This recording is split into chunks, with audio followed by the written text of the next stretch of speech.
கல்யாண மேடையா, கலை உலக மேடையா, அரசியல் மேடையா, எந்த மேடையில் பேசினாலும் வீழ்வது நாமாக இருப்பினும் வாழ்வது தமிழாக இருக்கட்டும் என்று கூறியே தனது உரையை முடிப்பார் விஜயகாந்த்.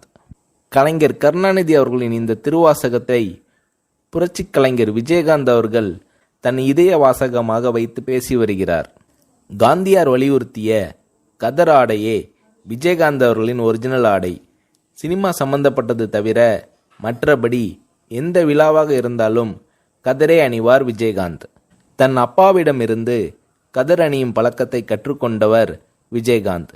இவரை பின்பற்றி இவரின் நண்பர் இப்ராஹிம் ராவுத்தரும் கதர் மேல் காதலாக இருக்கிறார்.